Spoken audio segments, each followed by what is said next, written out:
Corona के मरीजों में ब्लैक फंगस के केस बढ़ने लगे हैं। ऐसे में आम लोगों को इस बीमारी से जागरूक रहने की ज़रूरत है। इसको मानते हुए देश के जाने माने हेल्थ एक्सपर्ट ने आज विस्तार से बात की। अखिल भारतीय आयुर्विज्ञान संस्थान यानी कि एम्स के डायरेक्टर डॉक्टर रणदीप गुलेरिया के मशहूर अस्पताल मेदांता के चेयरमैन डॉक्टर नरेश त्रेहन ने ब्लैक फंगस यानी कि म्यूकरमाइकोसिस को लेकर जानकारी दी। स्टेरॉयड का ज़्यादा प्रयोग न करें, ब्लैक फंगस के बचाव के तरीकों पर बात करते हुए उन्होंने ये बातें कही। उन्होंने 3 महत्वपूर्ण तथ्य सामने रखे। शुगर वाले रोज़ाना ब्लड शुगर का लेवल चेक करें और इस बात का ध्यान रखें कि स्टेरॉयड कब देना है और कितनी खुराक देनी है।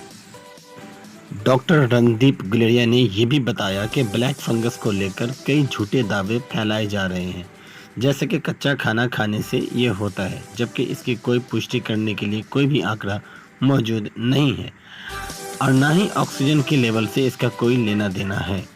ये होम आइसोलेशन में रहने वाले लोगों के बीच भी फैल रहा है। और तीसरी अहम बात ये कि ब्लैक फंगस के लक्षणों में कोविड मरीज को हुए म्यूकोरमाइकोसिस में पहले लक्षण में दर्द, नाक में भरापन, गालों पर सूजन, मुंह के अंदर फंगस का पैच और पलकों का सूजन होता है। इसलिए सख्त मेडिकल इलाज की ज़रूरत है। उन्होंने आगे ये भी कहा कि ब्लैक फंगस को नियंत्रित करने की कुंजी स्टेरॉयड को विवेकपूर्ण इस्तेमाल करें और ब्लड शुगर का लेवल नियंत्रित रखें। पटना से ब्लैक फंगस की दवा बाजार से गायब है। एन्फोटेरिसिन बी की कालाबाजारी हो रही है। नीतीश कुमार जी ने कहा है कि दवाओं की कोई कमी नहीं है, इसे लेकर हताश होने की आवश्यकता नहीं। कोरोना की तीसरी लहर को देखते हुए हाई अलर्ट जारी कर दिया गया है और पूरी सावधानी बरती जा रही है।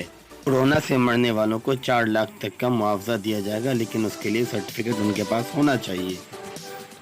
ब्लैक फंगस बीमारी म्यूकोरमाइसाइट्स नामक फफूंद से होता है और ये जो फफूंद है वो नाक से होते हुए शरीर के बाकी अंगों तक पहुंचता है। आमतौर पर यह फंगस हवा में पाया जाता है और सांस के जरिए नाक में चला जाता है। कई बार शरीर के कटे हुए या जले हुए स्थानों पर इस फंगस के संपर्क में आने से इन्फेक्शन हो जाता है। फंगस के लक्षण कोरोना से मिलते जुलते हैं। इस वजह से डॉक्टरों को इन दोनों बीमारियों में कन्फ्यूज़न ज़्यादा बन रही है। इसकी वजह से ये और ज़्यादा ख़तरनाक साबित हो रहा है। वाइट फंगस, जिसे ब्लैक फंगस से भी ज़्यादा ख़तरनाक माना जा रहा है, क्योंकि ये इम्यूनिटी जिनकी कमज़ोर होती है उन पर ये अटैक करता है और इसे आप सांकेतिक फ़ोटो के ज़रिए देख सकते हैं और इसने कई राज्यों में बहुत ज़्यादा तबाही मचा दी है।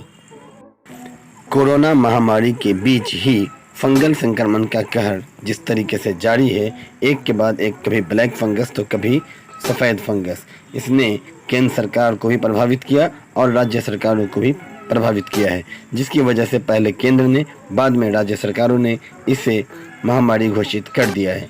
इसके शुरुआत में ही अगर इसकी रोकथाम की जाए तो इसका इलाज पूरी तरह से संभव है। हालांकि ये फेफड़ों और ब्रेन से लेकर हर अंग पर असर कर जाता है, जिसकी वजह से इसकी तेज़ी काफ़ी ज़्यादा होती है। मेडिकल टर्म यानी चिकित्सीय भाषा में इसे कैंडिडा भी कहते हैं, जो कि रक्त के जरिए होते हुए शरीर के हर अंग को प्रभावित करता है। ये नाखून, स्किन, पेट, किडनी, ब्रेन, प्राइवेट पार्ट और मुंह के साथ फेफड़ों को भी संक्रमित कर सकता है। हालांकि इस फंगस से प्रभावित जो मरीज अभी आ रहे हैं, ज़रूरी नहीं है कि वो कोविड से भी संक्रमित हों। हालांकि लंग्स पर असर होने के कारण उनके लक्षण कोरोना से लगभग मिलते जुलते होते हैं, जैसे सांस का फूलना, कई बार सीने में दर्द होना।